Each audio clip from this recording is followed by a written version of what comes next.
मित्रांनो, हा बघा रुद्र काय करतोय. रुद्र, आपण गणपती कुठं मांडला दाखव. ते का? हो का. चला तर मित्रांनो, आज आपण बघणार आहोत की आपण गणपतीचं डेकोरेशन कशा पद्धतीने केलेलं आहे. तर मी तुम्हाला दाखवणार आहे. रुद्र चला आपण दाखवू. हां चल. हे बघा मित्रांनो, अशा प्रकारे आम्ही गणपतीचं डेकोरेशन केलेलं आहे. खाली अशा प्रकारे टेबल लावलेलं आहे.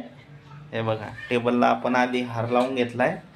वरती आपण पाईपच्या सहाय्याने घरीच आपण पाईपच्या सहाय्याने हे बघा अशा प्रकारे मखर बनवलेला आहे. आणि ह्या मखराला आपण बघा वर अशा प्रकारे ओढण्या वगैरे टाकलेल्या आहेत. पाठीमागून सुद्धा लाल ओढणी टाकलेली आहे. आणि हे आपण अगदी कमी खर्चात मखर बनवलेले बघा. हे आपण आणलेले फुलं यावर्षी नवीन ट्रेंडिंगला आलेले आहे. ते फुलं ते आपण पाठीमागून लावलेले बाप्पाच्या, आणि चारही बाजूंनी असा हार लावलेला आहे. समोरून सुद्धा आहे हार. त्यानंतर लाइटिंग वगैरे लावलेली आहे. आणि हे बघा, आपण हे जे फुलं आहेत हे सुद्धा 3 हार आणले होते. दोन्ही साईडने 2 लाल लावलेले आहेत. आणि खाली या ठिकाणी हा पिवळा लावलेला आहे आपण हार.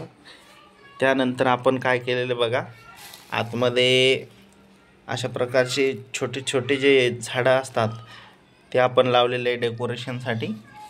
त्यानंतर एक शिवशंकराचा नंदी बैलसुद्धा या ठिकाणी ठेवलेला आहे. या ठिकाणी 5 फळं वगैरे ठेवलेले आहेत. या साईडने कलश ठेवलेला आहे, या साईडने दिवा ठेवलेला आहे. आणि एक समोर आणि एक मागे असे 2 नंदी बैल पण ठेवलेले आहेत. आणि इथे आपले आहेत गणपती बाप्पा. बघा, आपले गणपती बाप्पा अशा प्रकारे आहेत. नक्कीच सर्वांनी आशीर्वाद घ्या, लाईक करा, शेअर करा आणि सबस्क्राईबसुद्धा करा. तर अशा प्रकारे आपण हे मखर बनवलेलं आहे बघा. याला जास्त नाही पण 500 रुपये खर्च आलेला आहे. पाईप वगैरे सगळं आणलं होतं आपण, तर डेकोरेशनसाठी 500 रुपये खर्च आलेला आहे. पण आता हे कायमस्वरूपी झालेलं आहे. दरवर्षी पण आपण याला वापर करू शकतो बरोबर ठेवलं तर. तर कसं वाटलं आपला मखर आणि डेकोरेशन, तर नक्की सांगा मित्रांनो. आपल्या गणपतीचं डेकोरेशन तुम्हाला आवडलं का?